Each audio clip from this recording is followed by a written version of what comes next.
Good morning. I'm going to call the meeting for the Santa Barbara County Association of Governments to order for Thursday, February 21st, 2019. Madam Clerk, could you please call the roll? Directors Williams, Hart, Hartman, here. Adam, here. Levanino, Clark, Mosby, present. Waite, here. Kasdan, I think they can hear. Sierra, here. Rubalcaba, Here. Murillo, and Chippertino. Here. Could you please stand for the Pledge of Allegiance? I pledge allegiance to the flag of the United States of America and to the republic for which it stands, one nation, under God, indivisible, with liberty and justice for all. First order of business is public comment. Do we have any public comment slips? We have no public comment speakers. What about in Santa Barbara? Madam Chair, we have a public comment speaker for one of the consent items, number 4C, but not for open public comment. Thank you. So moving on then to for approval of consent. Well, we're going to on the consent calendar. It's on the consent calendar, right? Okay. Okay. Okay, so could you please read 4C? Thank you. 4C, Highway 101 HOV segments 4D through 4E, cooperative agreements with Caltrans. 4C1, adopt resolution 1905 approving cooperative agreement 050347 with Caltrans for the Highway 101 Carpinteria to Santa Barbara project, segments 4D and 4E, and acknowledge appropriation of Measure A funds. And 4C2, approve and authorize the chair to execute a cooperative agreement 050347 with Caltrans to provide oversight of the PS&E phase of the Highway 101 Carpinteria to Santa Barbara project, segments 4D and 4E. The total agreement is the amount is $26,490,000, including $23,983,000 in Measure A funds. The board must approve additional contributions of Measure A funds for this segment if required. Okay, public comment. Sir, would you say your name and spell your name? The clerk in Santa Maria will take a note of who you are. I'd be glad to. My name is Cliff Gerson, G-H-E-R-S-E-N. And I'm Cliff, just a moment, because I would confuse it because we haven't taken roll. Are we now on 4D? Because if so, I need to recuse myself. We're on 4C. All right. Oh, we're on 4C. So they can see who's all up here now. Okay. Okay, great. thanks. okay.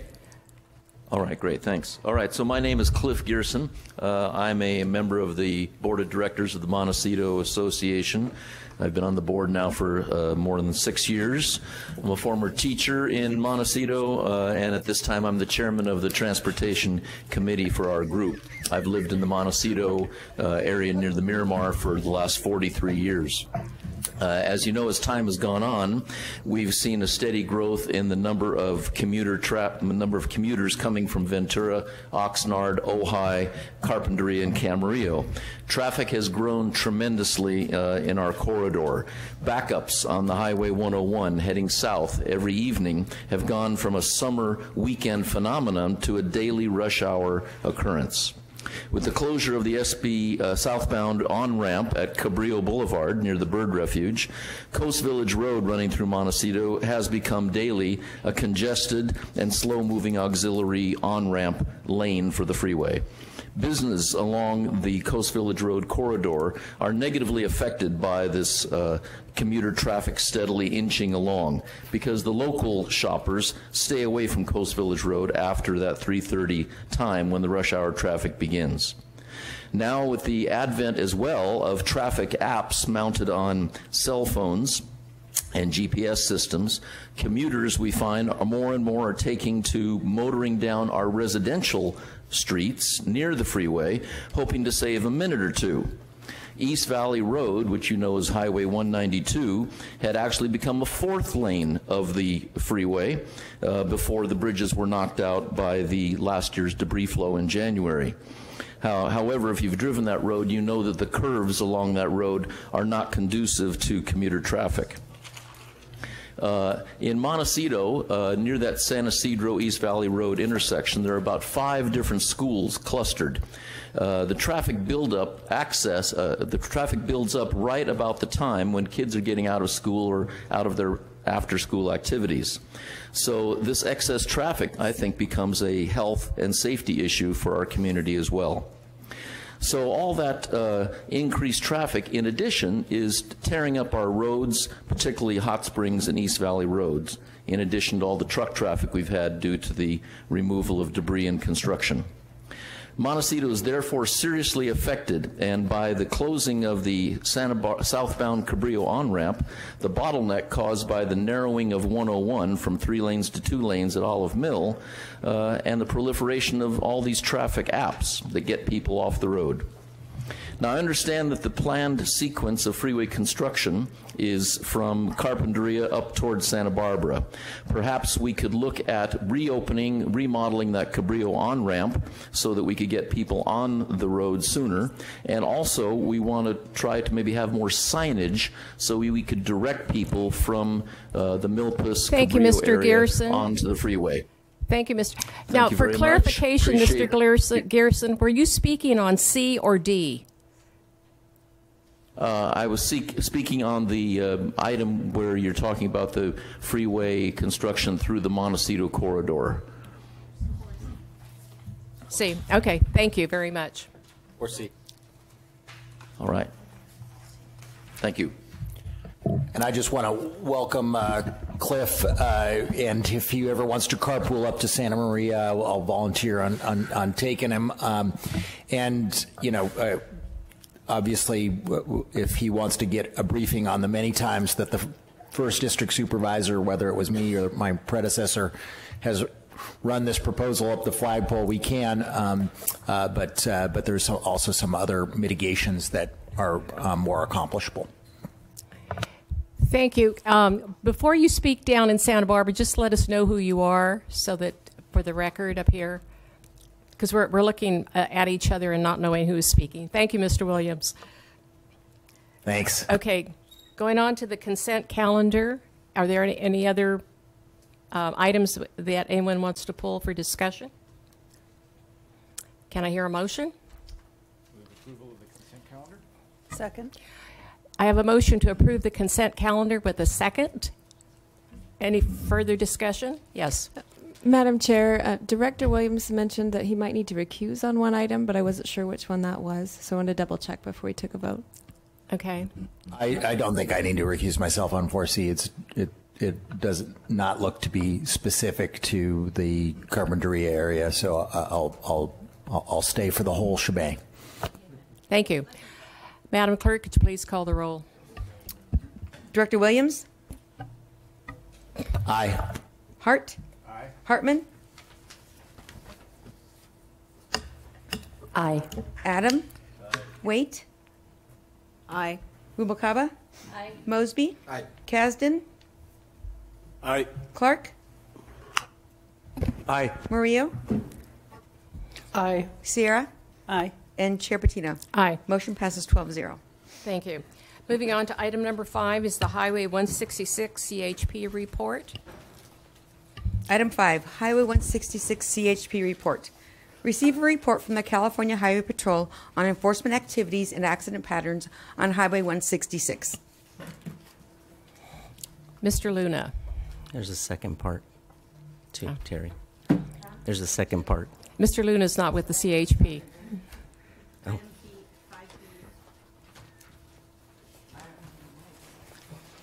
Provide direction to staff on bringing a contract amendment to extend the term of the services of the existing agreement. Okay. Okay, good morning, Madam Chair and directors. So I'm here just to introduce this item. We're going to get a report, as you had heard today, from the California Highway Patrol on our Measure A funded enforcement services that are on Highway 166 East and West. Today from the Santa Maria Area Command, we got Sergeant Corey Ferguson, and then also from the Coastal Division in the commercial unit is Sergeant Kevin Rose, and so they're here to provide a presentation and answer any questions.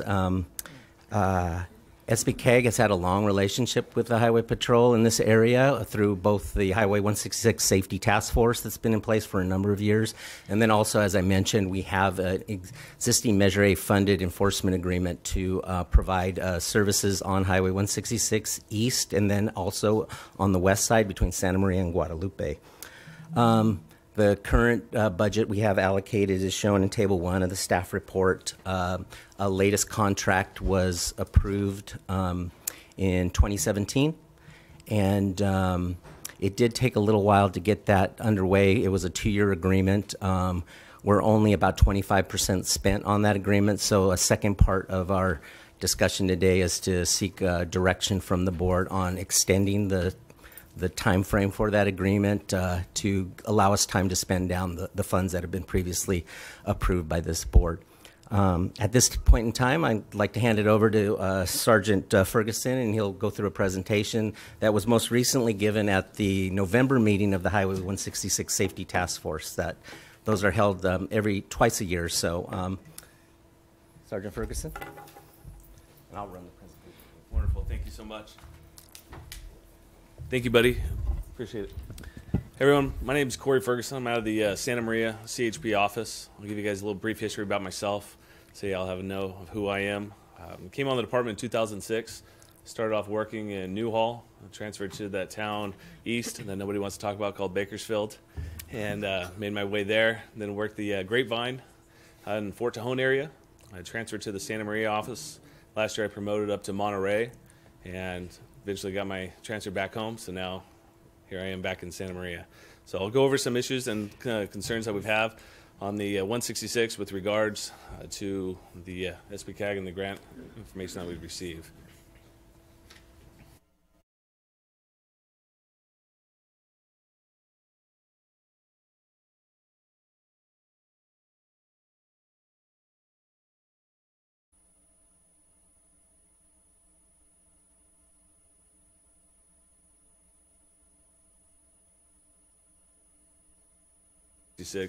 Every day we have 2 officers that are just dedicated. Those are our beat units to the 166. That's an officer in the morning, and then that's an officer in the afternoon that's assigned to it till 10 o'clock at night. So these numbers do not reflect that. This is just specifically the amount of time that was spent given by the grant. 9 agencies assist. This can occur in anything from the Santa Barbara County Sheriff's Department that's out there. This is also Fish and Game, Wildlife. Any other fire department agency, anybody that can call for service, if this unit is out there patrolling, they're going to be able to stop and assist. 2 DUI arrests. This is paramount. It's a large area that we have out there, and anytime we receive what we call a be on the lookout, this is of our top priority that we have. We'll try to set up somewhere that we know which way they're going. 166 is just east and west. People give us a great location. They use either a call box number or a milepost marker, and that way we know whether or not if we're on the east side of them or on the west side of them, and we can set up and get in position and stop this person from potentially harming anybody else. I had 24 total officers work this detail. We drove 2,457 miles and a total of 130 hours worked. Right now I'll step to the side and let Sergeant Rose, he'll discuss a little bit portion of the commercial enforcement and what they do on the 166 with regards to his special unit that he's in charge of. Good morning. Good morning. I am Sergeant Kevin Rose. I represent the Coastal Division Commercial Unit. We're based in San Luis Obispo. Our area, the division, goes from the Ventura, Los Angeles County line, extends up north to Morgan Hill area, going up that direction. So 166 is included in that area.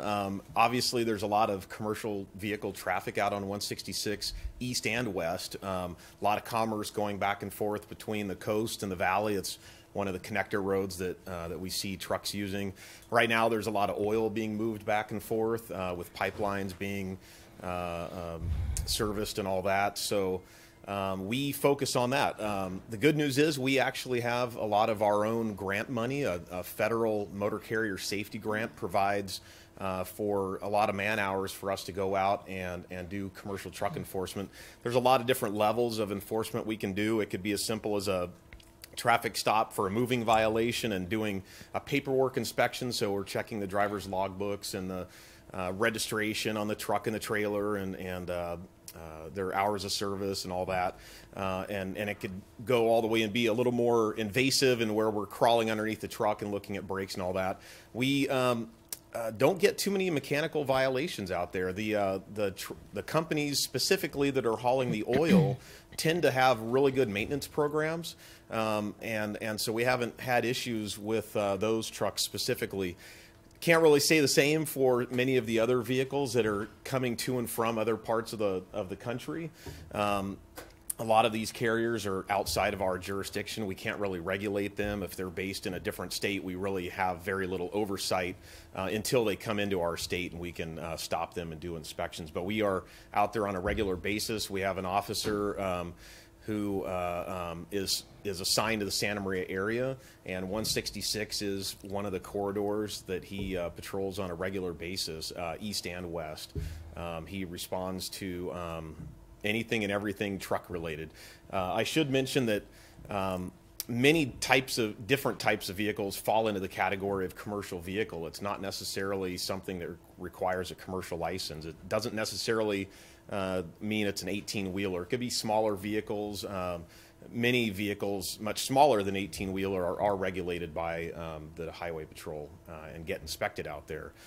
Officer Murray that's assigned here is one of our hazardous material specialists. He's actually one of our statewide instructors for our week-long hazardous material class, and so he's responded out there to a couple of incidents that that we've had recently, and he's a great resource to have in this area. So love to answer any questions you may have about trucking and all that.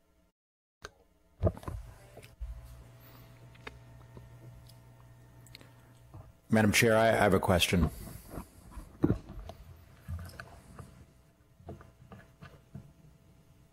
Somebody have a question? Am I any questions? Yes. Ms. Rubalcava? Matt? Oh, This is Doss Williams. Director down in Williams. South County. Thank you so much. Good morning. You know, I represent the Cuyama Valley, so this is a very important issue to me. In my trips out to Cuyama in the last 2 years, I've definitely seen more of your officers out there, so that's really good to see. I've heard anecdotally that has also produced a lowering of fatalities. And mostly what I've heard from your officers in the past is that fatalities are often, almost always, the result of impatient drivers trying to pass commercial vehicles at locations where or times that is not safe to do. Can you give me anecdotal or statistical backup of my gut feeling that things have gotten better in the last 2 years? I don't have those numbers specifically, but I will tell you just myself and talking with Officer Murray that's out there on a regular basis, I concur with that. And, you know, the motoring public does not like to be stuck behind a big rig that's going approximately the speed limit. We haven't had too many issues with trucks exceeding the speed limit and stuff like that. So people are, you know, generally in a big hurry. But I have also noticed a decrease in major injury and fatal accidents out there. Just to speak to the statistics side, at the end of the presentation, I have a bar graph with last year's stats of our collisions and what we call our primary collision factors, the reasons for the collision, and that will have a complete list of all the reasons for why traffic collisions have actually included and which have occurred. I'll be more than happy to forward you those stats as well. That'd be so helpful. And anecdotally, what I hear is the improvement is you guys being willing to pull over people and showing your face out there with increased frequency. So we really appreciate it on behalf of Cuyama residents and everybody who uses the 166. Thank you, sir. Thank you. Director Rubalcaba? Hi, I'm Gina Rubalcaba from the city of Guadalupe. I kind of have a similar question regarding 166 from Guadalupe to Santa Maria in the time frames of basically, I would say 3 to 5. It's a heavy traffic area. Is there anything that you can, anything new or any statistics, anything that's going on there that we should know about? I mean, traffic that we see through there is obviously, you said, early in the morning, just before, sunrise hits. We see a lot of traffic through there. It gets very clogged down. One of the ways that we try to alleviate that is working with our Caltrans partners and opening up a wide turn lane all the way through, so that way when people are trying to make left turns, they're not just driving down the center divide trying to, hurry up to get where they're trying to go. That did pose a problem for some of the businesses that were unable to, it'd be blocking traffic for them to be able to get into. So I know we're still currently working with ways, just trying to be able to improve the general flow. And you have early morning hours with that many people out there trying to make a living, it does present that type of a problem. Well, and I'm talking in regards to the afternoon hours as well. Sure. And because I've been, if I've had to come to Santa Maria from Guadalupe during that time frame, it's pretty bad. And if you're working with Caltrans, another question is, when they did some of the road improvement there, did anybody think to put a turnout lane for the trucks, for the ag trucks and stuff, because they move pretty slow, or even the tractors. So that's just another thought that could, because it's pretty busy, and they hold up traffic pretty, so it's just it's a problem area. I completely agree. I'll be more than happy to explore that with my commander, and that way he can reach out on his side and try to explore better ways that they can put in different turnouts for our truck tractors that drive through there. Okay, thank you. Any other questions? Oh, Madam Chair, we do. He does have a few more slides to go through. So. Okay, certainly. Yeah. So can we get the presentation back up? So one of the most recent purchases that we received from SBCAG was the changeable message signs. These are invaluable. We have one that is out in the Cuyama Valley at the Caltrans yard. And then we have one that's located here. One of the unique features that we have with these is they're able to be remotely accessed via cell phone. So if a message needs to be put on there, we're able to do it from on scene where I'm at. I don't have to send a particular officer to that location to try to change that message.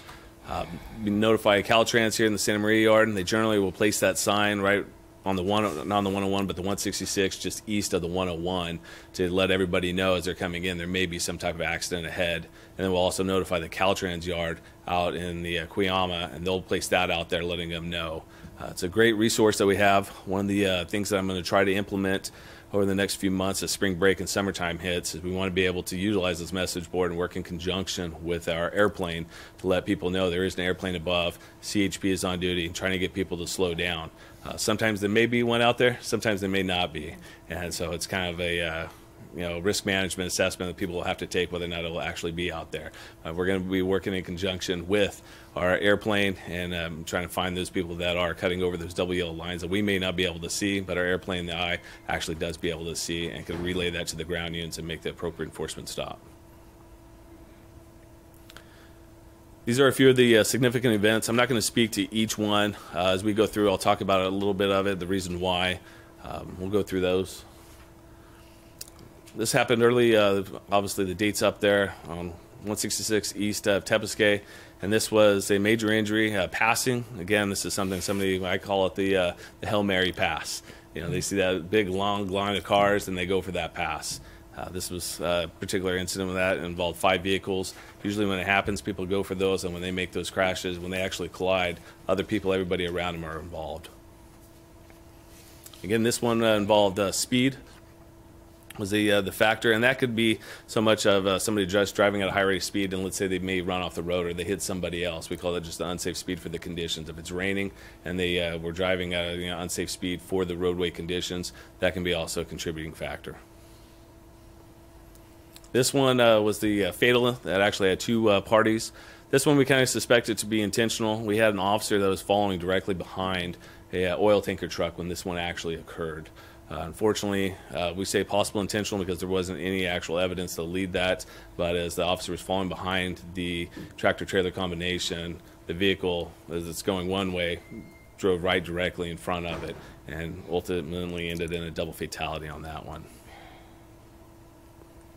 Again, unsafe turn. This is another possible intentional one. They had some individuals that this one involved possible domestic violence, as the person was reporting where they were at to the police department and ended in a collision of an unsafe turning where they just made that turn over the hillside. Again, this one involved a DUI crash.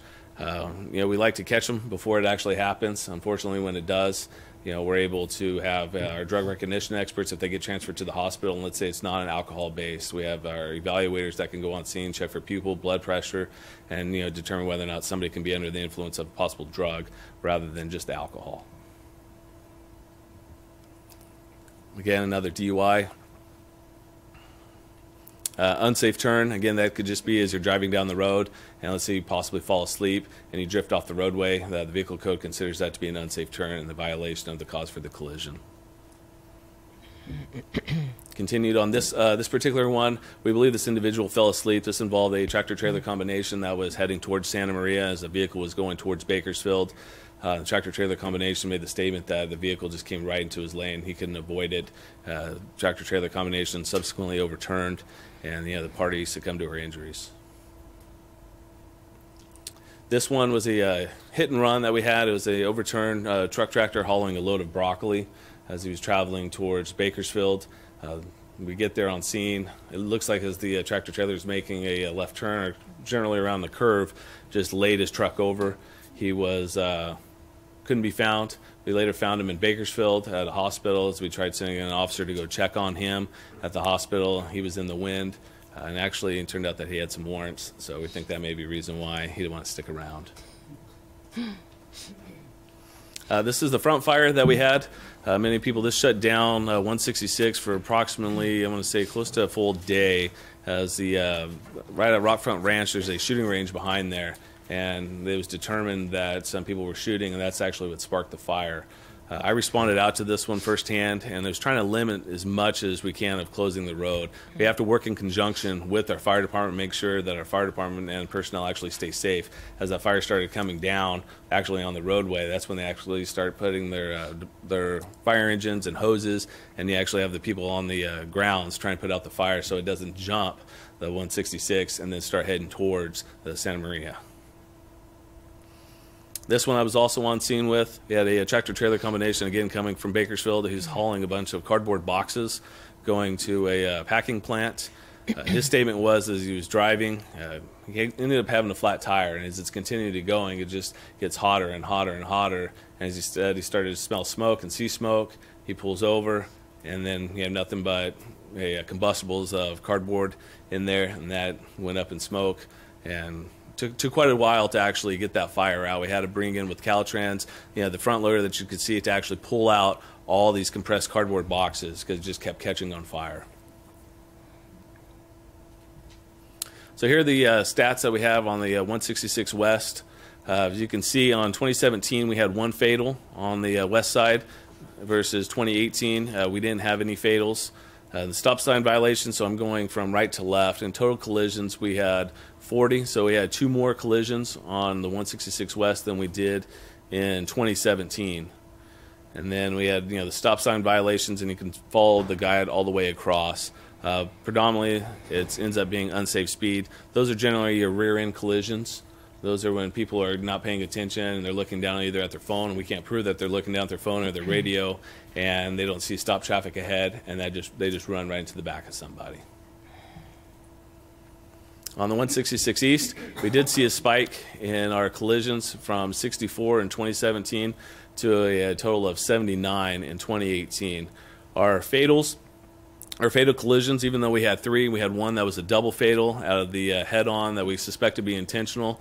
We still consider that to be just 1 fatal collision. The last one that I mentioned, that was the one when we suspect the party fell asleep and went head-on. So we had the same amount of fatal collisions that we had in 2017. And so If you guys have any questions, that pretty much wraps up my presentation of what happened on the 166 in 2018. Thank you. Any questions? Yes, I have a question. Yes, Director Waite. How I'm seeing a pattern here, and I'm all about enforcement and showing presence to try to help with this situation. But the main issue that I'm seeing here is a problem with the road, and because just looking at those stats, you're seeing unsafe turn, head-ons.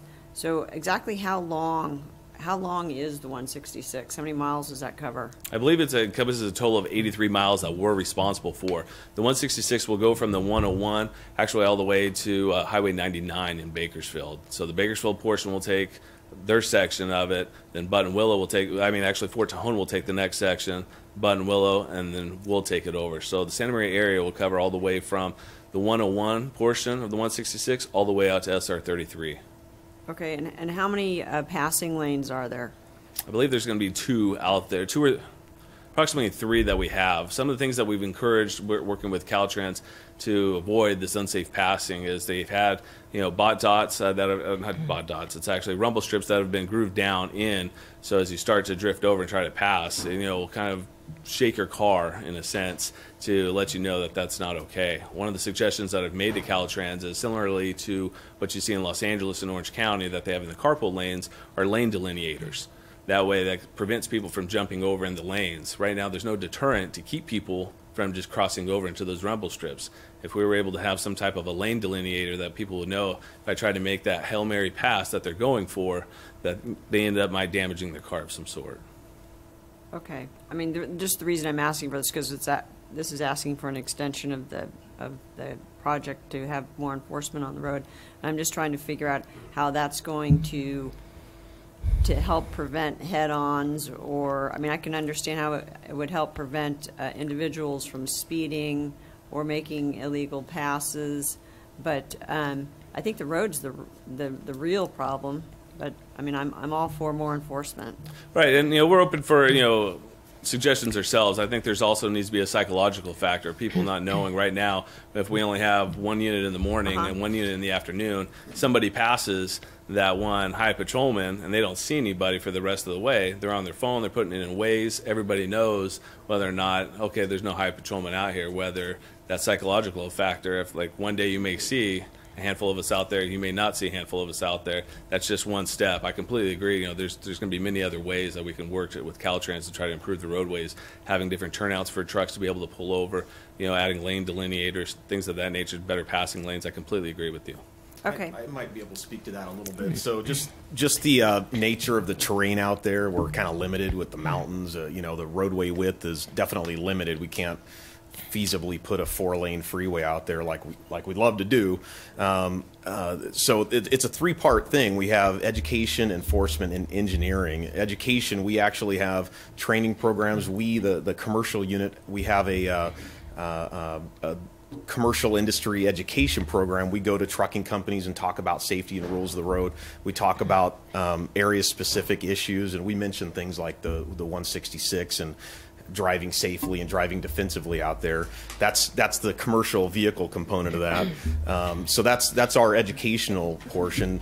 Enforcement, we've already spoken to a little bit, and then the engineering is kind of the third part of that, and that's where we kind of lean on our partners at Caltrans and coming up with new ideas for preventing some of these accidents. We certainly don't like responding to these things either.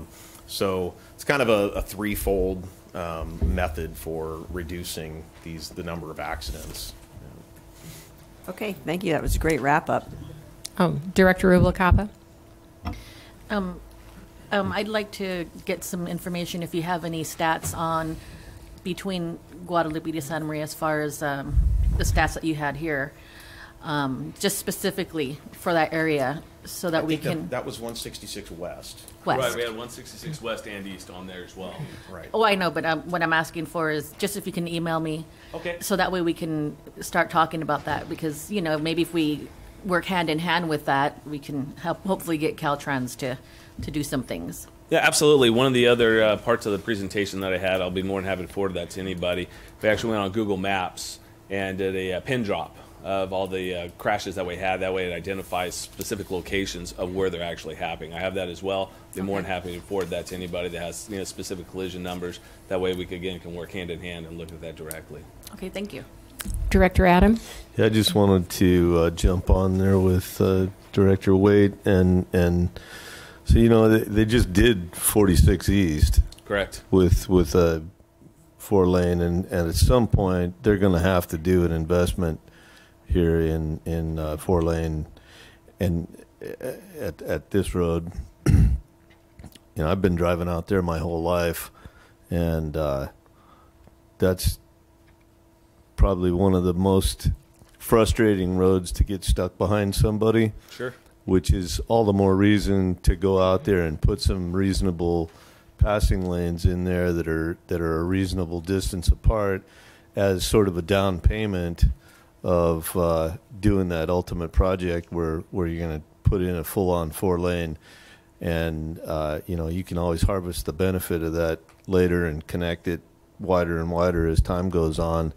But I think I hope you guys will push on Caltrans, because that road can be really frustrating, and it leads to that psychological element of drivers getting impatient and frustrated, and it's not always easy to be a calm and patient driver, and we have to. Not that I would know anything about that, of course, but why are you laughing like that, Mr. Bazanich? And I can't agree more with you. Growing up in the Central Valley, I made that trip on the 166 as well. I wish it was a 4-lane. I really do. And if there was some way that I can push and work with anybody, here, as well as work with their partners at Caltrans to make certain passing lanes more feasible, just so you don't have that. I mean, people are going to be impatient. That is part of, the humanistic approach that we have in life. We're trying to work on that and try to limit people from having that. I can't agree more with you that there should be more passing lanes out there.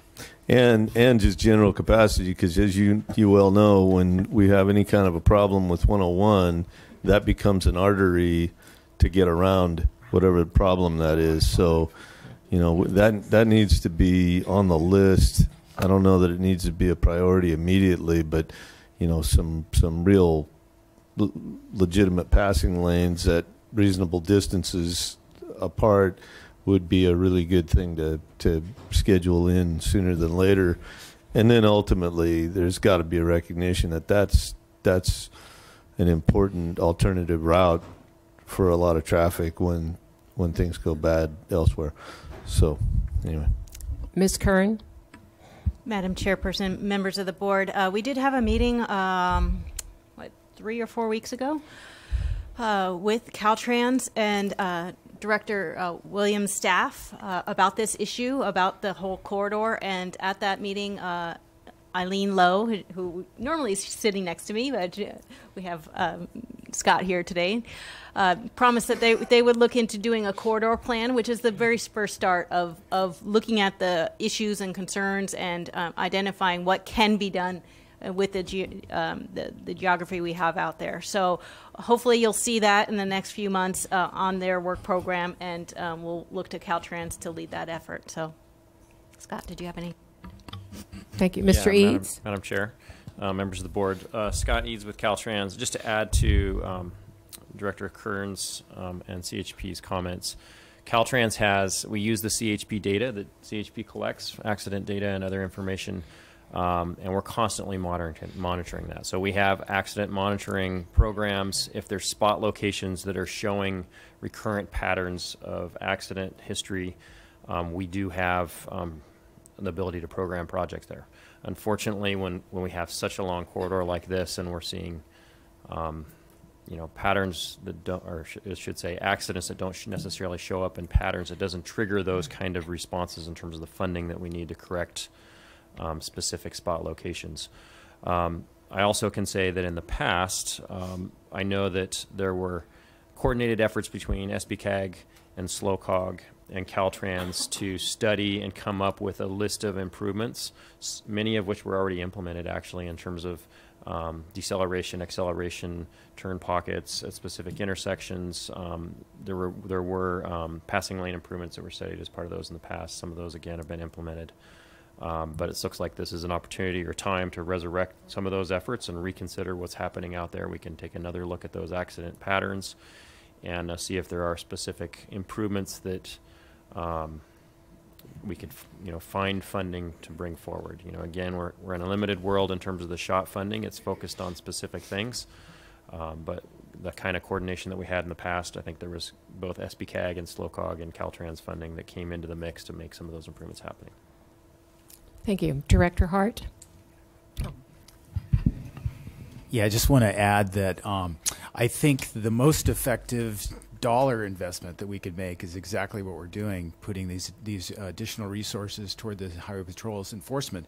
We're spending $90,000 a year, I think, for this increased enforcement, and the in terms of education, engineering, and what was the third one? Enforcement.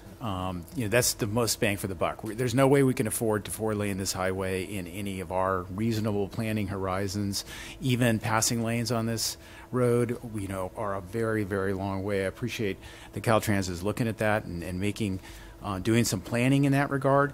But if we wanted to be serious about making improvements, we would increase this funding. That's the most direct investment that we could possibly make that would have the biggest impact in the near term that's even reasonably affordable.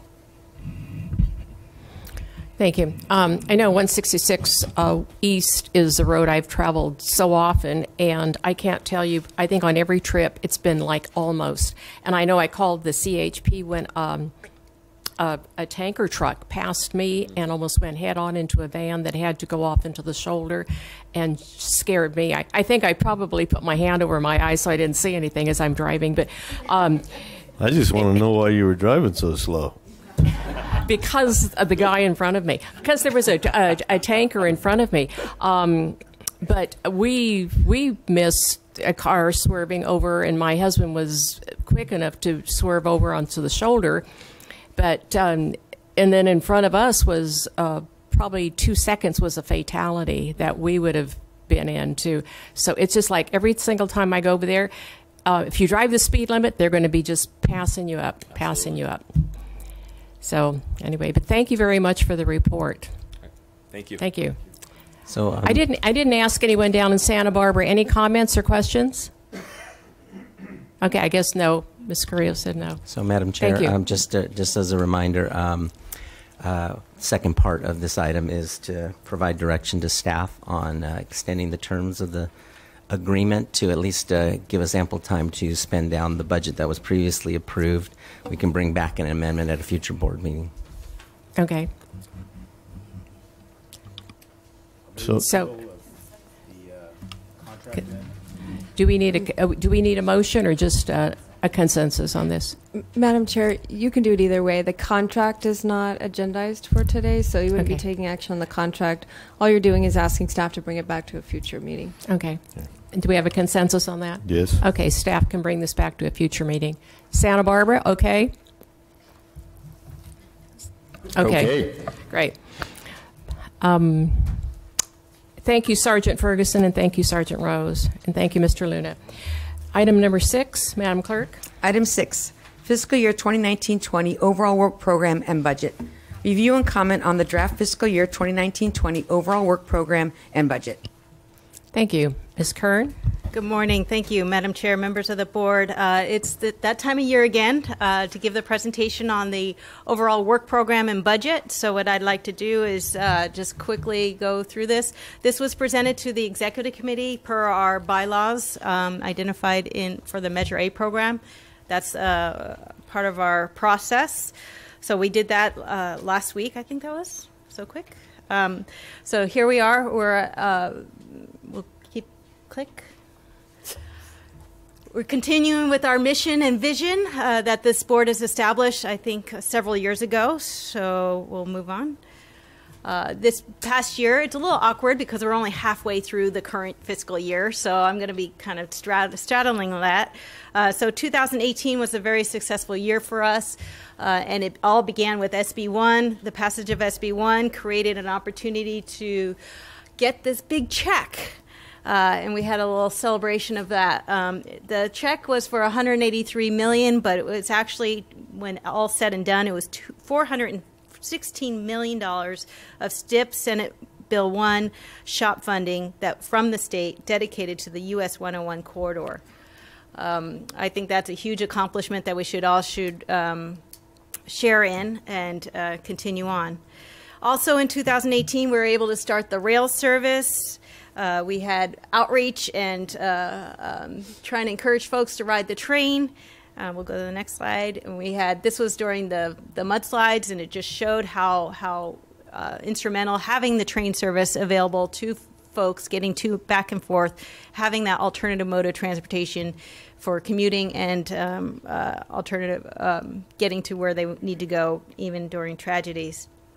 We also had a very successful Cyclemania. I love this picture of Kathy, our mayor from Santa Barbara. It's just such joy and happiness of getting people out of their cars and onto bikes and showing how much fun it can be. We also had several ribbon cuttings throughout the year. This is on 246, the passing lanes that we talked about earlier. A great celebration, and then we also had some bike paths. This is the San Jose Creek bike path in Goleta, or in the county, and then the this is Carpinteria Creek under the 101 project. In addition to all of those projects, we also were very successful in getting $26 million of active transportation funds. And we're also implementing our open streets in Santa Maria. That's in the future, so this is where it gets a little awkward. So a lot has happened, lots going on. This overall work program last year was the start of everything that we're doing this year. So this is the purpose of the overall work program, is to document what we're doing and how we're going to make it happen, a reference for you all to make sure we're doing what you want us to do, and a management tool to make sure we have the staff resources and funding to pay for all the direct costs and our staff that we have. I like to refer to our agency as a small but mighty.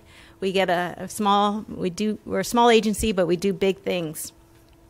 So when you look at our overall work program for the upcoming year, it's a lot of the same things. And because we all know transportation projects take a long time to get them done. You have to have a lot of patience in my business, right, Jim? Getting a project from beginning to end can take 10 to 20 years. So, and what's great about this board, you've identified what your priorities are and you stuck to them. So getting us to where we are today couldn't have happened unless the board 10 years ago said we need to do this and we need to get this done. So we're seeing the fruits of that labor, and the Highway 101 project is going to be a major priority for the next 10 years.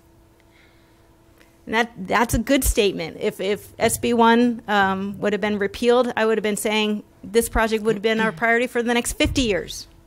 So 10 years is better than 50 years. So I'm looking forward to getting this done. I'm looking forward to a lot more ribbon cuttings along this corridor. For the 4A through C project, we have Granite Construction on board. We have the contract management and general contractor, where basically they are on board before we finish design, so they can assist in tweaking the project to make it more constructible and hopefully more affordable. And we're in that process right now with that company. And so the idea is that they'll come up with the cost of the project, and we won't need to go out to bid, because hopefully everything will work out and it'll be a reasonable cost and we'll be team and partners. If it's not, then we'll have to go out to bid and then go through the normal process. But crossing our fingers that everything will go smoothly, and they'll be the contractor for the entire corridor. So there's a lot of bang for their buck if we make this work. In addition to the Measure A project, one of our successes this past year was SBCAG took over the management of the Clean Air Express about this time last year. So we've been doing this for a year, It's going very well. We hired a new contractor to operate the buses, and that's going fine, maintaining the buses. I do see some possible improvements in the next year or so. We do have our short-range transit plan that we're developing this year, so we'll see what is needed there. We do have a financial issue. We are borrowing from future Measure A funds to pay for our existing service. This is a dilemma that I need to solve and bring to you with solutions to solve. So there are additional funding sources to pay for this. Could be our state transit assistance funds, which this service will be getting because of the fare box return is so high on this. We can raise fares. We haven't raised fares for 10 years, so it's about time we raise fares. I don't recommend cutting service if we can avoid it, because this is a well-run, oiled machine. We got faithful riders are riding it every day, and cutting the service would just hurt the whole system. So I want to find a way to make this work, and if anything, based on the ridership, we probably should be expanding service, but we don't have a way to pay for it. So we'll bridge this gap. The short-range transit plan was the way to do it. So you'll see that in the next few months of possible solutions for this. The train service is ongoing. My dilemma is getting more people, more butts in seats. We're averaging about 100 passengers per day. That's not good enough. So we have another year to make this work and try to make this more attractive to riders and get more faithful riders like we do have on Clean Air Express.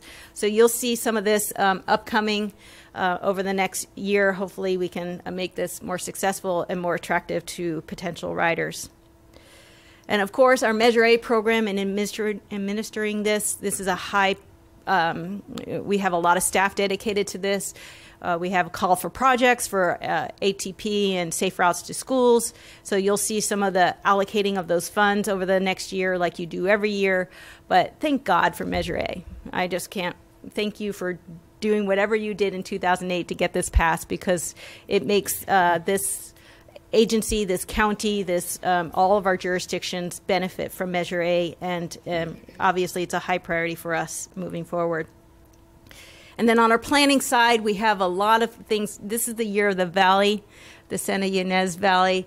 We're doing a lot of planning studies in that area for the traffic and circulation. We just had an awesome bus tour this past Tuesday, and I think we got a lot of feedback on that. We have some bicycle plans in the Santa Ynez Valley as well going on. And we're also going to start the housing issue. So we are going to start discussions on our regional housing needs assessment. It's not due yet, so I'm hoping if we start early, hopefully we can work things out before we actually get the numbers. So you'll see that over the next year as well. We'll move on. Now we're getting into the nitty-gritty numbers, the fun stuff. We have about a $30 million budget for our agency. This is what comes through our agency, and some of this is passed through to our local jurisdictions for specific projects. Here, I wanted to point out that we do get a lot of discretionary grants as support. So out of that $30 million, about almost $7 million of that is discretionary grants that we pursue every year to make sure that we do what you want us to do. Our general fund, out of that $30 million, $10 million is for our general fund. It's our basically operating budget for the staff and the direct costs that we have to operate our agency. Out of our general fund, we do still have a lot of professional services going towards specific projects that my staff is adminning for you. So you can see all the different areas, and Fred is a busy guy because a lot of these are under his jurisdiction when you see the road projects. But our short-range transit plan, our Goleta train station, there is a lot going on in our community. Our staff, again, it's small but not mighty. We have 20 people, 20 staff positions budgeted. Not all of those are filled at this point in time, but I intend to fill Director Hart's That's really hard for me to remember to do. Director Hart's position, we're recruiting right now. We got a lot of applications, so that hopefully will be filled in the next couple of months. I'm really pleased with the turnout of the quality of applications we received. But overall, our staff is, we have a $3.3 million budget, a modest increase from our previous year, and we were actually below what we estimated, for just slightly below where we estimated from last year. We do include a 3% COLA, so I want to point that out. I don't want to be accused of hiding anything. So our SAFE program, this is a standalone budget, so I do need to present this to you separately because it's outside of the SBCAG's budget. We get, let me see, do I have that here? Our revenue on that? It's actually more than we budget. We get about $500,000 a year. Okay, $480,000 a year in SAFE revenues. So we are using our reserves to pay for some of the activities that are going here, but we have a very healthy reserve. So this is something that I've brought up ever since I started working here, that we are going to be looking at our call box program when the time is right about is our call boxes even necessary anymore with today's technology. So I don't recall if it's in, Kent's not here, I don't recall if it's being proposed to be done in this fiscal year, but in the next year or so we're going to be looking at what we're doing with our SAFE program and whether or not the call boxes are being utilized to the point that it warrants this cost. So are we getting our bang for a buck? Okay. Clean Air Express, again, Clean Air Express, since it's a separate transit agency, we do keep it separate from the SBCAG budget. It's $2.9 million of expenses, and we are borrowing from future Measure A dollars to pay for this service. It about $250,000, is that correct? But again, very low. If you can go on to the next slide, very low staff support. We minimal. It's minimal, but our professional services is a majority of this budget, as well as capital. We do have that asset transfer from Antelope Valley Transit Agency. We're buying 17 buses for the price of one. Good deal. So that is dipping into our costs associated with that. So next year that won't be there, so we'll be better off next year. But again, I'll be proposing some solutions to this in the next over the next year through our short-range transit plan process. And this slide, I know it's really tiny, but the whole point of this slide is to show that the Measure A program, this Local Transportation Authority, is SBCAG's role in administering the Measure A program. And I just want to show you that the split between North County and South County is 50-50, basically down the middle, 43%. I guess it's not 50-50. It's 43.3% to each side. There are some expenses that are off the top, and that's basically the 101 project, the $140 million that we had there. So moving on, our Measure A program, these are going to direct, basically passing through to the local jurisdictions or to directly to capital projects associated with those. It's $14 million we have budgeted. Here's the list of Measure A projects that we have listed and the dollar amount associated with them. So again, it's very much a heavy duty, get it done, put the money towards the projects, and very little admin staff or support to get those things done. So it's another good deal. Summary, I'm done. We're a very healthy agency. I'm really proud to work for SBCAG. We have great staff. We get things done. We have a path moving forward. So I'm really pleased to present this budget to you. I don't think you should have any concerns other than the ones I mentioned already, but my job is to propose solutions to those, and you'll see those in the upcoming future. So thank you. Thank you. Okay, I'm having pressing all the buttons here. Yeah. So excuse me. Any questions? Any questions? Yes. Director Waite. Thank you, Madam Chairman. I have a question regarding the Clean Air Express. Sure. I was just sitting here Googling that because I don't see the Clean Air Express anywhere in Solvang. I don't know. I mean, I see it going from Lompoc, Santa Maria. One stop in Solvang. Where is that? Does anybody know where the one stop in Solvang?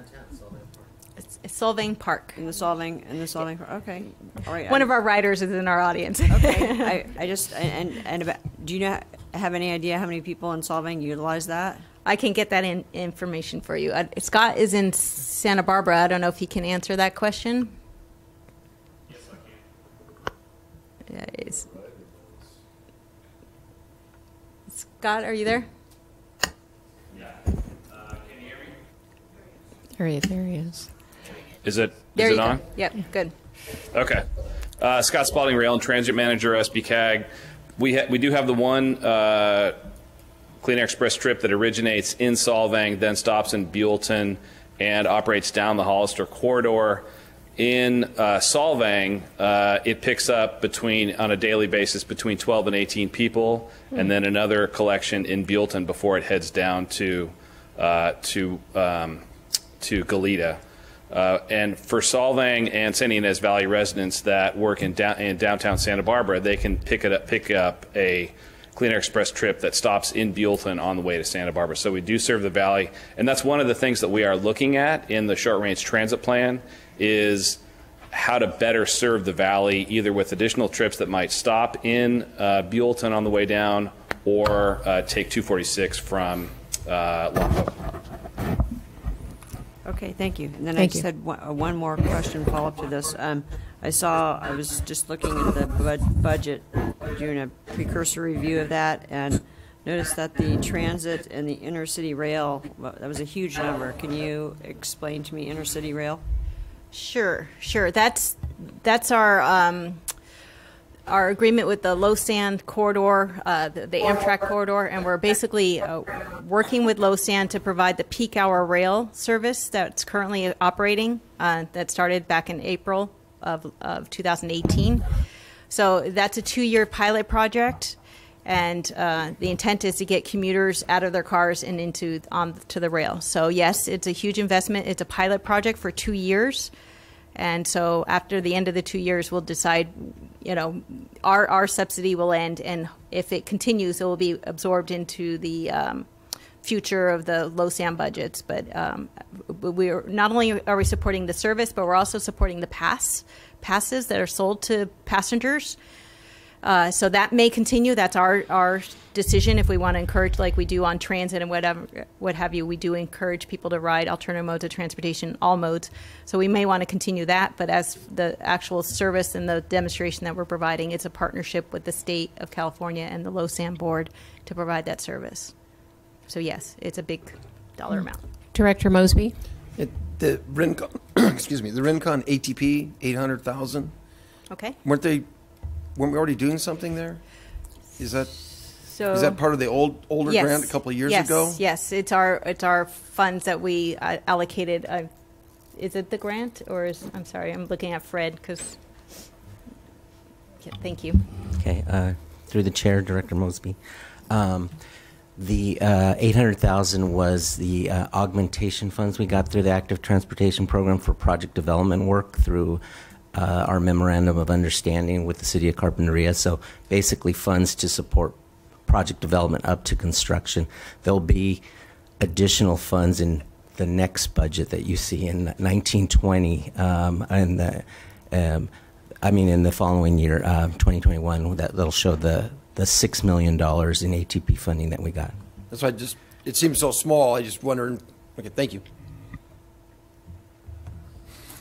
Any other comments? Madam Chair? Yes. Madam Chair, this is Director Williams. I just think that if our director believes that the ridership of the Clean Air Express is such that it could use additional service, that we should be really thinking about how to make that happen. Of course, our usually our attitude with freeways and roads is not, well, it would. I would be asking for more service if we had more money. We go out and we find grants and we get the money for it. I think that we need to have the same determination on transit, and also, of course, that would be a good way to explore the possibility of having more service that goes through Solvang. There is increased traffic issues in that community, and a better commute transit planning could be a part of the piece of unlocking that. Thank you. Any other comments from Santa Barbara? This is Stuart Kasdan from Goleta. I was curious about the train ridership, and you had indicated that there's a goal to try and make it more attractive. And I was curious what the strategy would be to get to that point. How are we going to be able to make the train more attractive?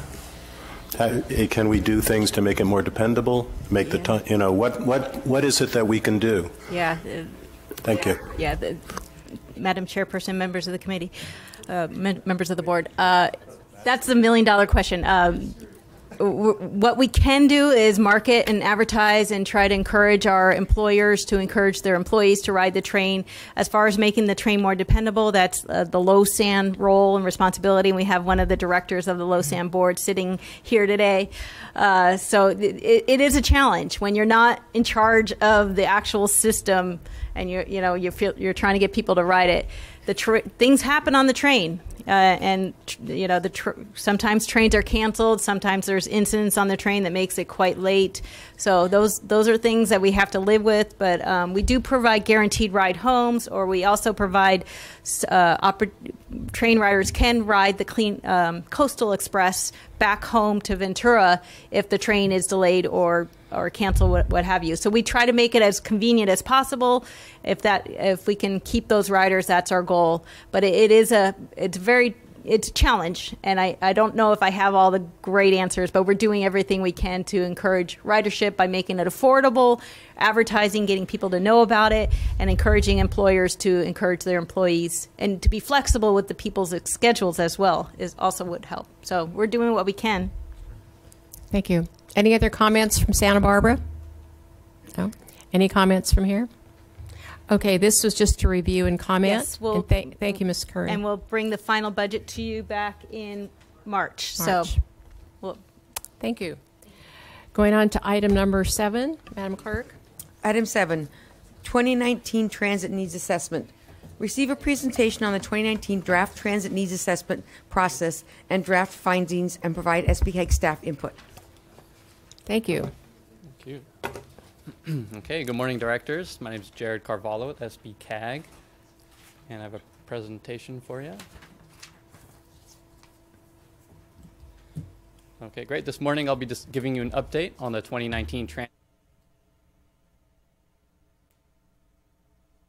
Here's just an overview of what will be discussed. SBCAG staff and SBCTAC recommend finding that there are no unmet transit needs that are reasonable to meet.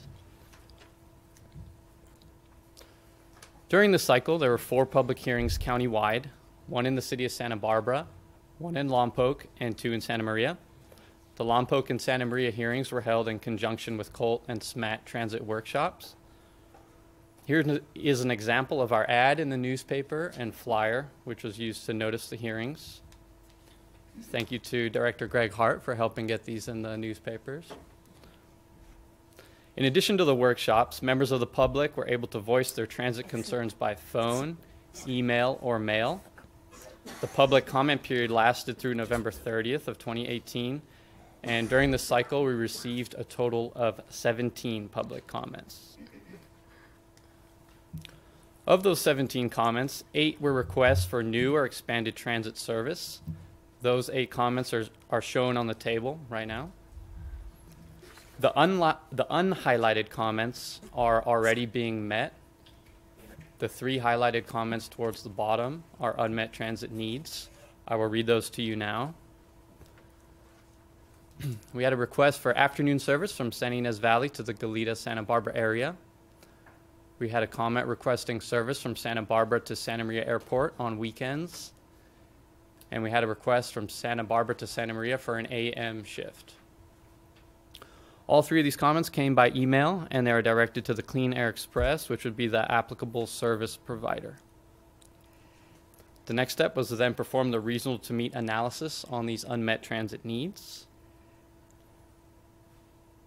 This criteria was adopted in 2006 and revisited last year, and it was decided to keep as is. Any unmet transit need must satisfy all 5 of the criteria in order to be determined reasonable to meet.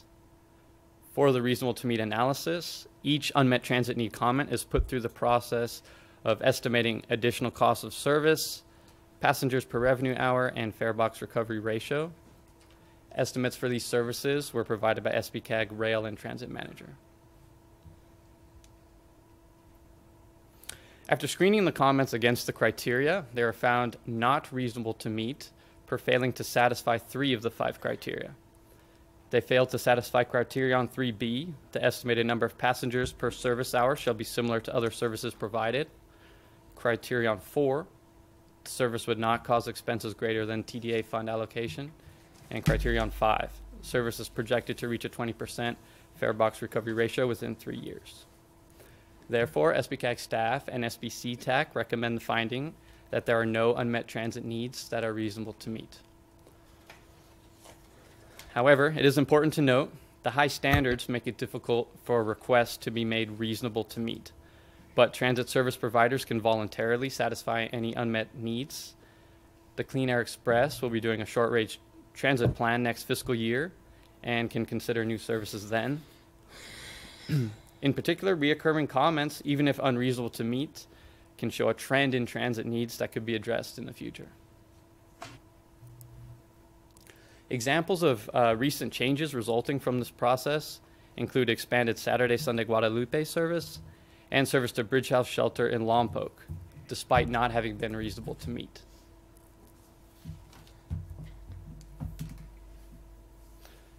This image shows the historic TDA LTF funds spent on streets and roads since fiscal year 03-04. As you can see, there's been a significant decline from over $3.5 million in the past to just $100K in the current fiscal year.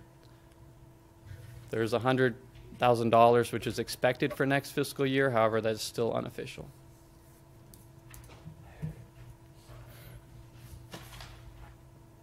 Today's item is for review and comment, and it will return next month seeking your approval. That concludes my presentation, and I'll be happy to answer any questions that you might have. Any questions from here? Director Waite. Yes, thank you. So I have a lot of questions right now because I'm new to this. I'm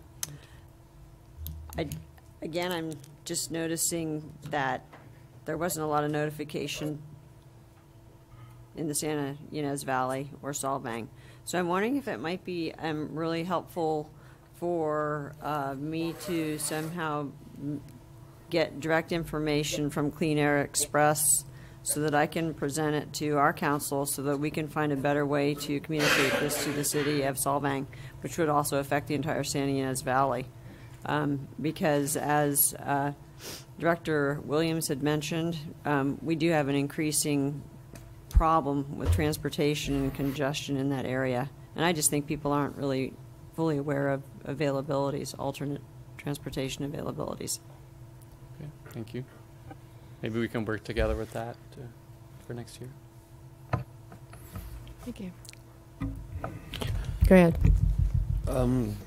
Question about your Colt service extended on weekends and earlier services on all days. You said your operation already met? Yes, so. Okay, yeah, if I could, based on the reasonable to meet, the unmet transit needs definition, it calls for an additional increment in service provided. So if a service may already, if it's a request for a change in the times or the change of the schedule, it does not meet the definition of an unmet transit need. So changing it, say, a Sunday schedule, that would be Be an operational issue. an operational issue. To my knowledge, yeah. Okay. And the reason why I asked that, I showed a photo at the sub-regional of a gentleman in a wheelchair crossing a bridge to get to the shelter. And that was on a day that the bus wasn't running. So it might be operational, but I'm not sure. I mean, obviously that gentleman had an unmet need. Right. Because normally he was taking the bus. That day he had to go down, a bridge that's, I don't know if you've been there before, but I don't know whether that falls in an unmet need or not. Yeah, we need to receive testimony. We need somebody to come forward and identify that as a need, and then we can analyze it through this process. So any way that people can provide that input. Okay, when do you want me to do that? Well, our public comment period is closed, I got you. so you need to do it during the public I know. comment period.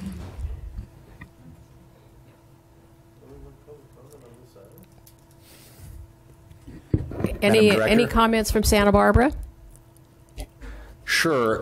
This is Director Williams, and I don't think there's any fault in staff for how they presented this. But this process is the result of really bad legislation and a really bad way of setting things up where jurisdictions have for many years had the incentive to make this finding. And in the past, it was a lot worse because we all tripped over each other to make this finding so we could use all this money for other purposes. But, never, in my 16 years in government, have I seen a process that is more transparently dishonest and I would even argue just transparently to the public, where most people can think of unmet transit needs. Most people that use transit can think of unmet transit needs that they think are reasonable. They may not meet all of the criteria in the law for reasonable to be met that aren't met. And I would just argue that we just, in the last item, we as directors and staff identified a transit need that was reasonable and feasible. And so now we're asked to say that there are no unmet transit needs that are feasible and reasonable when we just identified one in the last item. That's how dishonest this process is. I'm embarrassed that it's the county asking to perpetuate this cycle, and I think we should vote no. I mean, rarely will you get me arguing that we should be divvying up our county dollars in a way to serve all of your constituents and our constituents, but we should not be continuing this dishonest process and should vote no.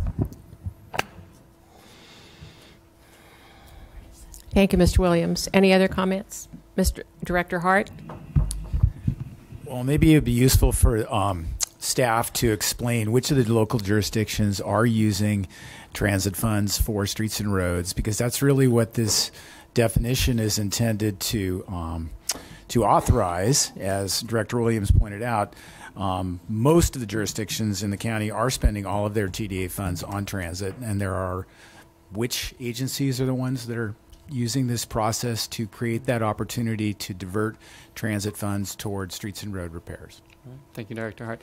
Yes, to our knowledge, it's the county which is spending the $100K on streets and roads. All right, so, and as you mentioned, that's a decision internally to the county as well that could be resolved by the Board of Supervisors. And I'll work with Director Williams to see if that can't be addressed in the budget cycle with our colleagues, Supervisors Adams, Hartman, and Lavanino.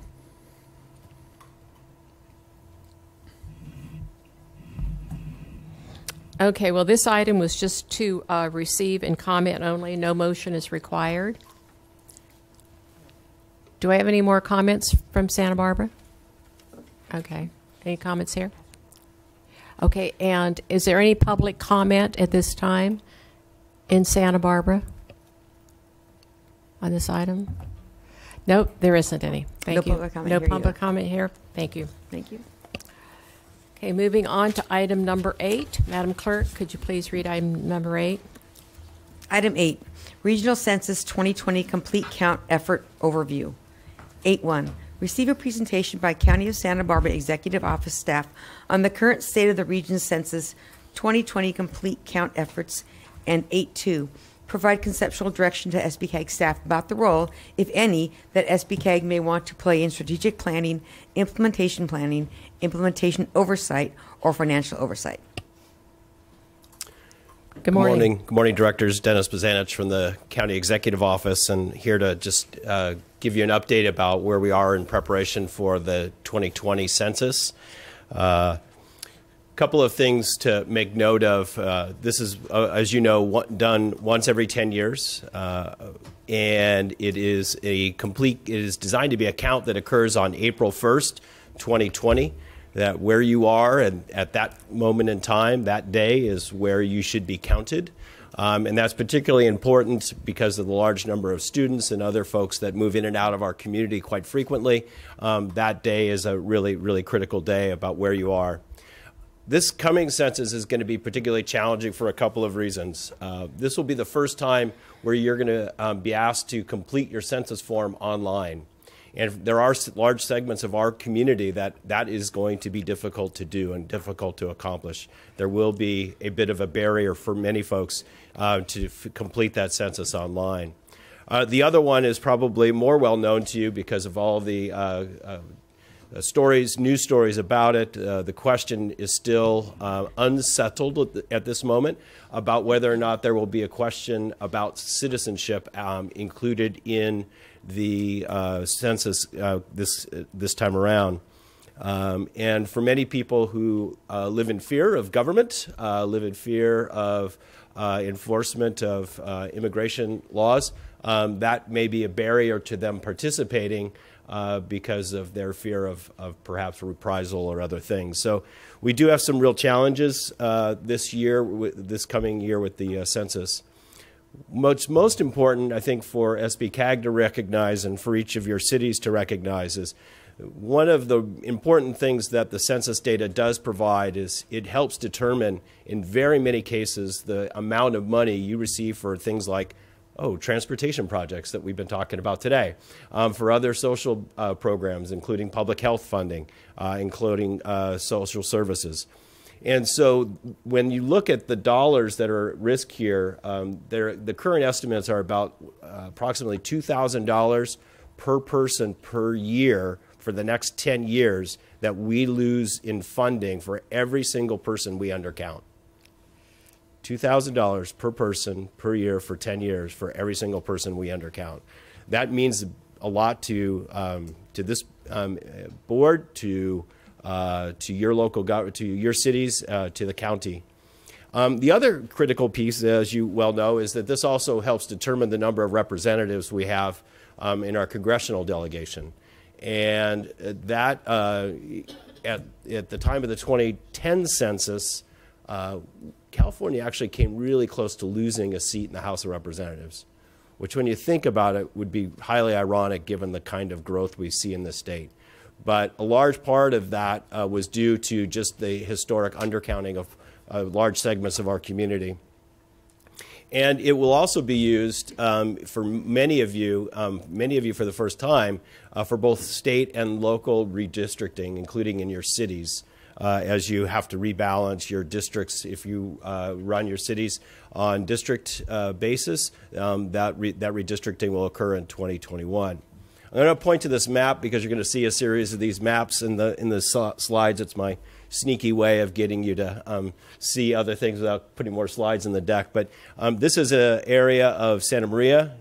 Don't worry for you Lompoc folks in Santa Barbara piece. We'll get you in a minute. The areas that are in red are the areas, census tracts, with the highest level of undercounted parts of the population currently.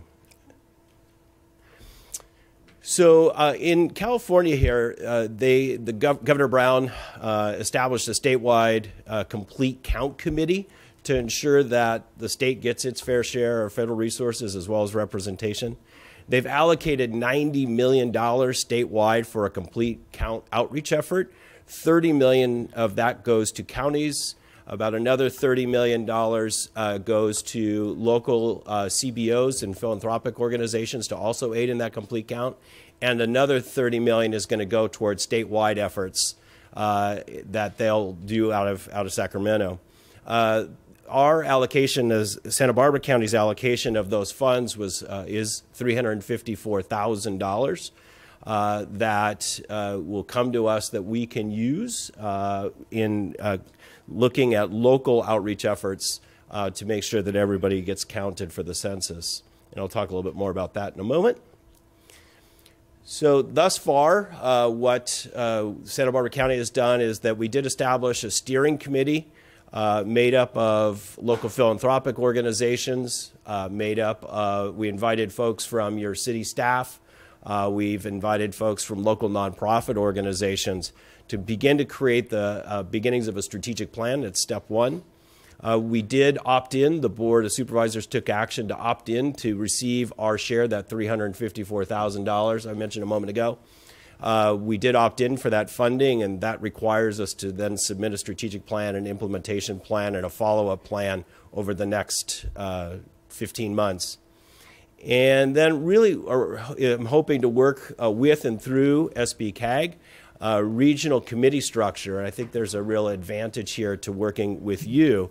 And maybe some of the options you might want to consider during your deliberations in a moment would be, would you want SBCAG to be in a role of helping to manage those outreach funds, that $354,000? And or would you want to help with monitoring the implementation plan of our complete count outreach efforts?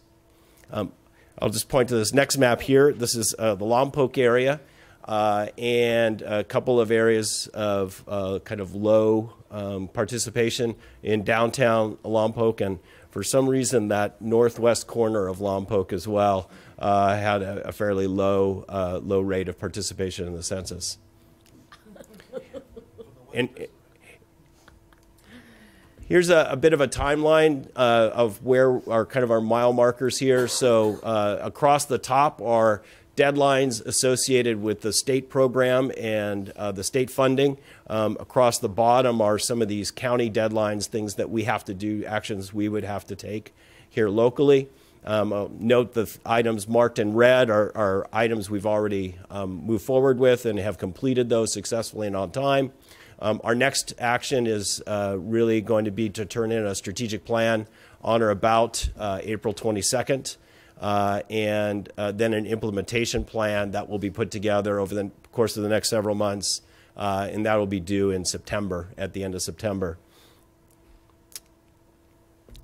So a couple of recommended actions here: to receive the presentation and then provide any conceptual direction to your SBCAG staff about the role, if any, that you would like SBCAG to play in the planning, preparation, implementation, and oversight, or even being the fiscal agent for the complete count outreach efforts here in Santa Barbara County.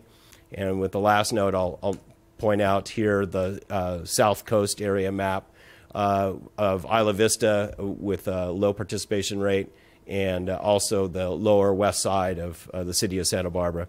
If you didn't see your city here, that means you had better than average participation in your survey. So please don't feel left out. So with that, I'm happy to answer any questions. Thank you. Any questions? Director Rubalcaba. Hi, for the city of Guadalupe. Yes. I didn't see my map up there. Okay, we do have a council member that is very interested in wanting to be a part of the census for the city of Guadalupe. Has anybody reached out to anyone or staff in Guadalupe yet? Chair and Director Rubalcaba, we did reach out and invite your city manager and to send any of their staff for the one session we did have where we started working on the strategic plan. We did it via conference call, so we had people gathered in Santa Barbara, but people could participate. I don't believe anybody did participate from the city of Guadalupe this last time. Okay. What is happening now, we're in the drafting mode of coming up with a draft strategic plan for the outreach effort. That will be circulated to everybody that was invited to the original meeting, so they'll all be able to participate and provide input into that. So if we need to connect with a certain person, please let me know. I'm Yes, happy to help I with will that. let you know who you need to connect with. Thank you. Madam Chair, Yes. Santa Barbara? this is Al Clark. Oh, yes. Yes, thank you. I'm curious how low response is determined. Director Clark, through the chair, it is determined, actually the Department of Finance in the state of California in Sacramento does those calculations, and they use a variety of methods to model population growth. This is the same unit in the Department of Finance that does this exercise about estimating population for budgetary purposes, for allocation methodologies. And so they're the ones who looked at past participation in the census. They look at certain particularly at-risk populations that may have language barriers, may have other demographic qualities such as frequent moves, and they came up with that scoring in the Department of Finance in Sacramento. Thank you. And is the same census methodology going to be used in 2020 that was used in 2010? Again, Director Clark, through the chair, ostensibly, yes. There has not been a discussion about changing the model or modality for doing the actual census counts and calculations. It still heavily relies on participation. And, to the extent that our goal would be that we would count every single person in the county. If we could achieve that, then it'll be absolutely the most accurate count that we've ever had. Well, that sounds good. In Carpinteria, our population went down from 14,000 in 2000 to 13,000 in 2010, and that's very contrary to, subjective experience. So that causes quite a hiccup, and we're looking for a better count this time. Thank you. Santa Barbara?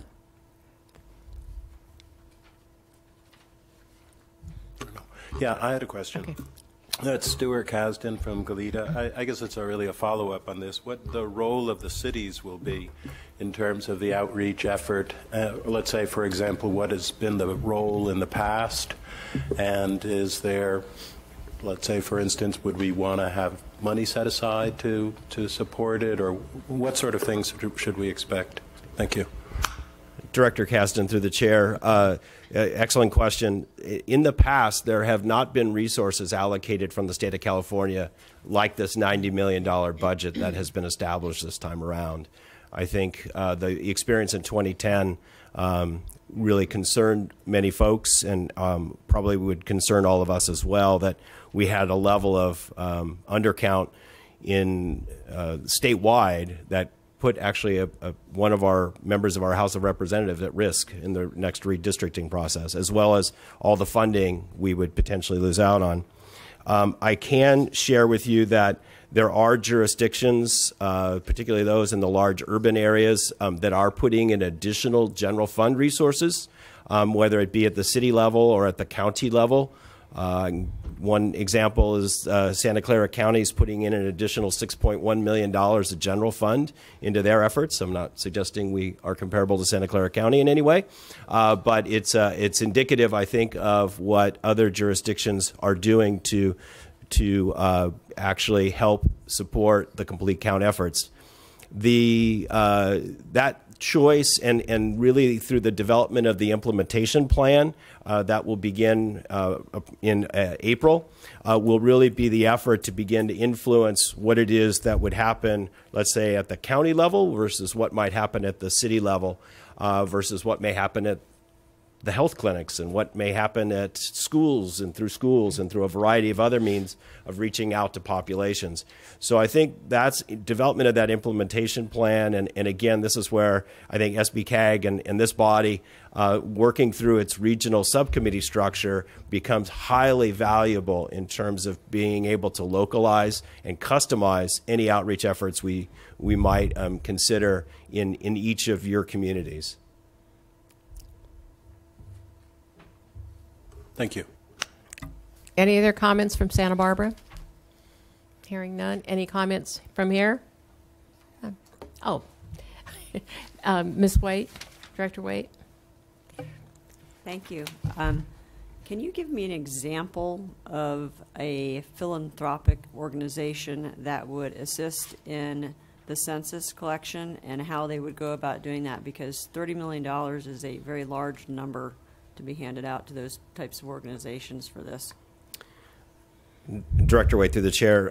So and that 30 million is divided up into about 15 different regions, and so there's an allocation for each one of those regional things, and there would be one CBO who would be the fiscal agent working in combination. So that's not all coming to Santa Barbara. So that's statewide. I haven't actually seen the final number for our region, which includes everything from Santa Cruz County to Ventura County, and so Monterey, San Benito, Santa Cruz. So I don't know our share, but I think one of the philanthropic organizations we've been working with really closely so far has been Santa Barbara Foundation, just as one. They haven't decided whether they're going to apply for any of those funds or not, and to help lead those efforts. I've been, again, mostly focused on the $354,000 we have here locally for that county allocation. I don't know if that answered your question, but... Not entirely. Okay. How would they go about in collecting this data? How would they do this? How would they do it? So there's so at the regional level, there's an RFP process to apply to be the regional fiscal agent for the region's share of that $30 million for philanthropic organizations.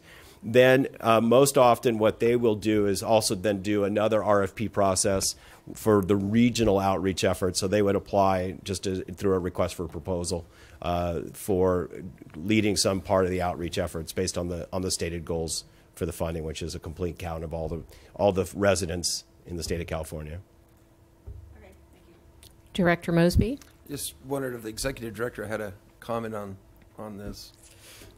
Sure. I think we, as SBCAG, would like to help in this effort. I think it has mutual benefit, and we would like to fill any role that would be productive for us. So it could be as simple as them coming to our committees and giving presentations to our member jurisdictions, all the way up to being a fiscal agent where we divvy out the funds to the jurisdictions for their use and manage that and account for it. So what I would suggest, you don't have anything before you to look at and approve, is to direct me to work with the county and work this out over the next month or so, and come back with a proposal to this board of the level of involvement and effort that we can assist, because it's a great effort, and I think SBCAG is primed because you're all here. You represent every area of our county, and I think SBCAG can fulfill a vital role in making sure we get as many people counted as we can. Thank you. Any other comment? That's it. Oh, public comment? Thank you, Chair Patino. We have one public comment. Ms. Kathleen Woodruff. Hi, thank you all for having me today. I'm from the U.S. Census with my colleague, Meredith Malcolm. We just wanted to congratulate you all on forming your Complete Count Committee and receiving your funding from the state. Today we're here focusing on outreach for jobs. There'll be a area census office opening in Camarillo in the coming months, and it's imperative that we hire locally because no one knows their community better than somebody living in it, especially in the hard-to-count parts of the county that he just discussed. My ask today is that Local cities and electeds will partner with us and issue press release or use their social media to help us promote these jobs, and we'll be here after to follow up. And Meredith's going to explain why the office was chosen to be in Camarillo. Good morning, Madam Chair and directors. As prior stated, my name is Meredith Maxwell. I'm going to raise this mic if you don't mind. That would be great. Thank you. Can you hear me okay? Yes. All right, perfect. I am the partnership coordinator for the Los Angeles region. I'm one of 8 coordinators. As mentioned, the Camarillo office will be our Wave 2 office. We have 7 Wave 1 offices that are already open and are serving a larger geographic area. So as the Wave 2 offices open up, those geographic areas will shrink, and Camarillo will be a Wave 2 that will be opening up this summer. It'll have approximately 10 managers, 30 recruiting managers, and 300 field workers to handle our address canvassing effort. So it's our second largest effort next to our non-follow-up response effort that will happen later next year. It's one of our last operations. The Camarillo office, obviously, it was chosen for a number of reasons, some above my pay grade, but what I can tell you is that it's based on our core enumeration number, along with the hard-to-count areas, along with available leases, along with population efforts. So based on those numbers, they came up with the score, and those are where those offices were placed. And that's it for me. Any questions? Thank you. Any questions? Oh, okay. May I add one thing? Yes, go ahead. The hard-to-count score, I just wanted to clarify, actually to add, in addition to the finance comment, the hard-to-count score is also based off the 2010 census data, along with ACS scores, not scores, but the American Community Survey, which obviously is going on right now. We always are having surveys going on, and we're trying to do our best to differentiate those surveys between the decennial census, which is basically an aggregate census. It's just numbers, where the ACS is a more invasive survey that is going along based on cities' population. You either have it every 1 year or every 5 years, and the ACS reaches about 3.5 million people. So it's not every household like the decennial. Thank you. Any questions from Santa Barbara? Hearing none. None from here? Thank you very much. Thank you. And that's it. So this is just for input to hear and receive. Madam Chair, if you would like to direct me to come back to the board, I think that will suffice. That would be fine. Okay. Thank you. Thank you. Going on to 1-minute reports from any of the board members. Ms. Wade, we start with you. Thank you, Madam Chair. I just want to make a very quick report. I'm looking forward to our upcoming San Ynez Valley Bicycle Master Plan meetings. And to also note that we just did a Valley Transit bus tour to evaluate possible areas that could use improvement along the 246 corridor, the 154, and areas through Buellton. Just to take a look, we had volunteers, citizen volunteers, members of government, and the press aboard the bus, as well as members of the Chumash tribe, just trying to make the valley a better place for all of us and to examine alternate modes of transportation. Thank you. Director Mosby? None? Okay. Director Sierra? I just want to follow up on that with Karen. We did the bus tour on Tuesday for the traffic circulation safety study, and I wanted to thank staff and Michael Becker for putting it together. It was really informative. There are parts of the valley I haven't seen, and I've lived there over 20 years, and it was very, very informative. So thank you very much. Thank you. Director Rubalcaba, did you have anything on reports? Don't have anything. I'm grateful to be here, and hopefully I'll be coming to meetings in the audience when our mayor is able to be here. So. Thank you.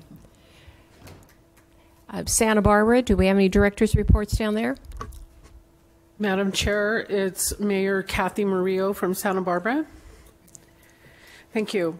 So the City Council had a hearing on the scooter share program, and our council continues to be concerned about physical safety of people who ride the scooters and the liability for the city. And we instructed our staff to return when they have, when they would be able to tell us that the scooter industry has secured more safety measures related to their equipment and educational outreach and their operations in general. So just to let you know, I will be attending the scooter workshop being put on by SBCAG next week. And then another little report from me is that the executive committee of SBCAG has started the process of evaluating our esteemed executive director, Ms. Kern. That's it from me. Thank you. Thank you. Hi. Stuart Kasdan, City of Goleta. And so we in Goleta got a $14 million active transportation grant for the San Jose Creek bike path, and it's one that will connect the trail, the Auburn Trail, which is on the coast, up going north into the county. And so ultimately it'll be a joint county-city project. Overall, it's $20 million, of which, as I said, 14 we got through this grant. And it'll be a terrific project. I mean, it's just along the creek. It'll be just a beautiful bike ride, and then the ability to go to then bike along the coast is just going to be a terrific addition. And I would add, moreover, it'll really give opportunities for people in the Old Town area to get to other parts of the city as well through bikes where they haven't been able to. So it's a great addition. Thank you. Chair Patino, this is Director Hartman. And I just wanted to add that it was a fabulous bus trip for the San Ynez Traffic and Safety Study. And thanks to all the SBCAG staff, and especially Mike Becker, who was a great tour guide, the tribe who hosted us at the beginning and the end, and all the people. We had, I think, a full bus. So it was really a very congenial effort where everybody was putting their heads together, trying to come up with solutions and, first of all, identify where there were issues and then solutions. So I'm looking forward very much to where we go next. Thank you. Any more from Santa Barbara? That's it. Next, we move on to the Executive Director's Report. Ms. Curran. Madam Chairperson, members of the board, I love it when the 1 minute reports basically gives my executive director report as well. But first of all, I do want to thank the CHP, they're still here, and the county for giving their presentations. It's really nice to have guests from outside of our agency to come and share their information with you. So thank you both for attending our meeting. And again, the great bus tour we had on Tuesday. Thank you, board members who attended, and the public that you got to volunteer their entire morning to drive around the Santa Ynez Valley. And I think that was very productive. Good start to our planning process. The Scooter Summit, February 28th. You can still RSVP. So if you're interested, please let me know if you haven't done so already. We are doing the Central Coast Sacramento Day on March 20th, and Holly will be, or Director Sierra will be representing the board on that, so we'll be traveling to Sacramento. Santa Maria Open Streets is still on for March 31st. You saw the map in my budget presentation.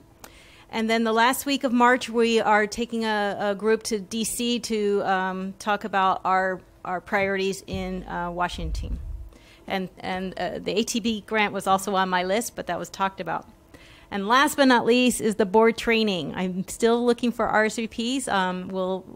I'll make sure that Terry is contacting you as we get closer, but I do want to get it on your calendars. It will be after the April board meeting as part of the agenda, so you all can attend, and we'll have a nice lunch and provide that training. So that's my report. Thanks. Thank you. Moving along to the Caltrans District Director's Report, Mr. Eads. Okay. Madam Chair, members of the board, Scott Eads here for Tim Gubbins today. And I have a few things I want to highlight in your, there's a director's report flyer that's in your packets. Just want to highlight a couple planning related items. The first is the District 5 active transportation plan that's currently underway. This effort is assessing state highways within District 5, as well as local locations or critical locations with the local street system, and really looking more specifically at gaps that exist within the bicycle and pedestrian system. And then that will lead to an assessment of what could be the priority improvements or areas for improvements in the future, and as well as looking forward to or identifying opportunities to coordinate more closely with the local jurisdictions to help fulfill some of these gaps where they're a combination of state highway related facilities as well as local street facilities. Initial rollout of this plan is expected in the spring 2019. There's a contact in your contact person located in the flyer there if you want more information, or you can certainly follow up with me. Second item is the District 5 Climate Change Vulnerability Assessment. Similar to the previous effort, this is something that's happening statewide, district by district. So we're now tackling District 5. There's a couple of other districts that have preceded our assessments.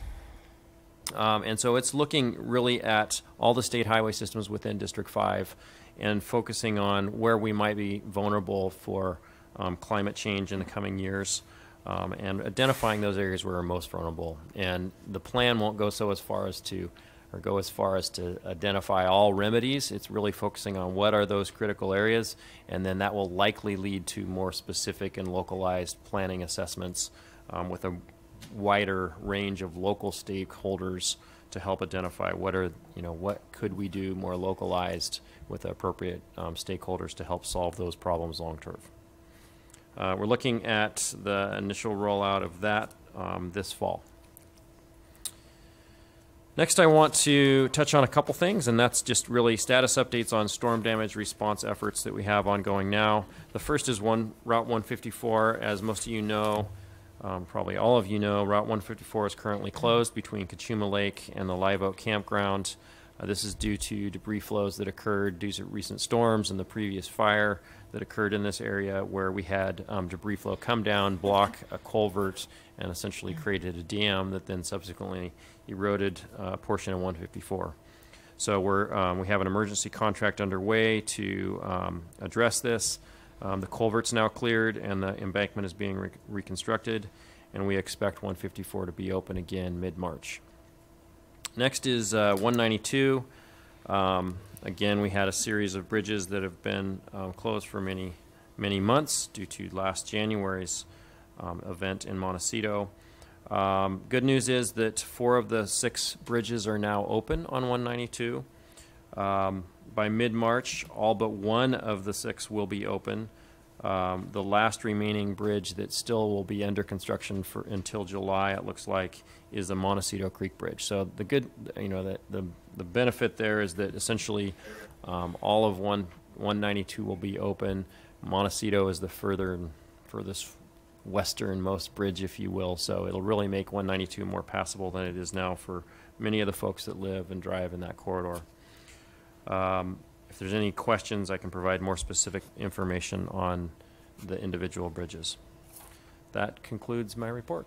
Thank you. Moving on to committee meetings, the Lausanne Pacifics.